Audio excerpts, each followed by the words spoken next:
கர்த்தர் மேலுள்ளதாக இன்றைய வசனம் 2 சாமுவேல் 6ஆம் அதிகாரம் 14ஆம் வசனம். தாவீது சணநூல் ஏபோத்தை தரித்துக் கொண்டு தன் முழு பலத்தோடும் கர்த்தருக்கு முன்பாக நடனம் பண்ணினான். கர்த்தர் மேலுள்ளதாக இந்த வசனம். தாவீது ராஜா தேவனுடைய பெட்டி வரும்போது அதுக்கு முன்பாக சணநூல் ஏபோத்தை போட்டு அதுக்கு முன்னாக நடனம் ஆடுறதாக வேதம் போட்டிருக்கும். தாவீது வாழ்க்கையில் பார்த்தீங்கன்னா அவர் ஆடு மேய்ச்சிட்டு இருக்கும்போது கர்த்தருக்காக பாடினார், நல்லா கர்த்தரோடு இருந்தார், நடனம் ஆடினார், பாடினார். ஆனால் ராஜாவானதுக்கு பிறகு கூட அதே மாதிரி சணநூலை போட்டுக்கொண்டு ஏபோத்து முன்பாக நடனம் ஆடினான்னு இருக்கும்.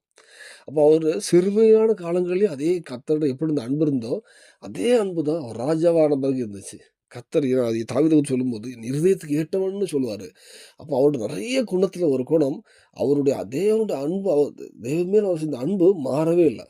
அவர் காட்டில் இருக்கும்போதும் ஆடுகள் மேய்ச்சிட்டு இருக்கும்போதும் இந்த அதே அன்பு தான். அவர் ராஜாவாக இருந்தார், கடைசி வர இருந்தார்.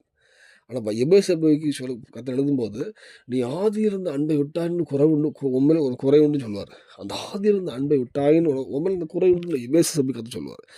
தாவீதுடைய வாழ்க்கையில் பாருங்க, அவர் ராஜாவான பிறகு அதே அன்பில் நினைச்சிருந்தார். இந்த வேலையில் நம்ம வாழ்க்கையில் நம்ம எப்படி இருக்கோம் ஒரு விஷயம் நிதானிச்சு பார்ப்போம். அதே மாதிரி நம்மளும் கர்த்தர் ஆசீர்வதிக்கும் போது, இன்னைக்கு நீங்கள் ஏதோ காட்டில் தாவீது ஆடு மேய்ச்ச மாதிரி நீங்கள் ஆடு மேய்ச்சிட்டு இருக்கலாம். உங்களுக்கும் ஒரு ராஜரீக வாழ்க்கை கற்றுக் கொடுக்கலாம். உங்களுக்கும் ராஜரீக வாழ்க்கை கற்றுக் கொடுக்கும்போது நீங்கள் எப்படி இருப்பீங்க? நீங்கள் அப்படி டீசெண்டாக எல்லா ராஜாக்கள் மாதிரி இருப்பீங்களா, இல்லை தாவீது மாதிரி இருப்பீங்களா? இந்த வேலையில் நம்ம கர்த்தர்ட்ட எப்படி முதல்ல நம்ம அன்பு வச்சுருக்கோமோ, நம்ம முதல்ல வரும்போது ஒன்றும் இல்லாத காலத்தில் கர்த்தர் மேலே ஒரு எல்லையில்லாத ஒரு அன்பு வச்சுருப்போம், தேடி இருப்போம், எல்லாம் பண்ணியிருப்போம்.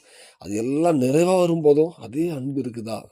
அப்படி இல்லாமல் இருக்குமானால் இன்றைக்கி நம்ம ஒரு விஷயம் பழைய அன்புக்கு திரும்புவோம். இல்லை என்ன நான் காட்டலாம் இருக்கிறேன்றா உங்களுக்கு ஒரு ராஜரீகத்தை கொடுப்பார். அப்போ கண்டிப்பாக அதே அன்பில் நிலைச்சிருங்க. அப்படி இருக்கும்போது தான் நீ கர்த்தருடைய இருதயத்துக்கு ஏற்றவனாக இருக்க முடியும். பூமியில் உங்களை பயன்படுத்த முடியும். பரலோகத்துக்கு உங்களை ஆயத்தப்படுத்துவார். நீங்கள் அர்ப்பணிப்போம். அந்த ஆதியில் இருந்த அன்பு, முதல்ல இருந்த அன்பை கடைசி வர எவ்வளோ உயிர் வந்தாலும் எவ்வளோ தாழ்வு வந்தாலும் நம்ம கடைசி வர அவரோட அன்பில் நினைச்சிருப்போம். இந்த பூமியில் தேவன் சாட்சியில் வாழ்க்கை தருவார். பரலோகத்தை ஆயத்தப்படுத்துவார். அர்ப்பணிப்போம். தேவனுடைய கர்மேஸ்வரராக ஆமென்.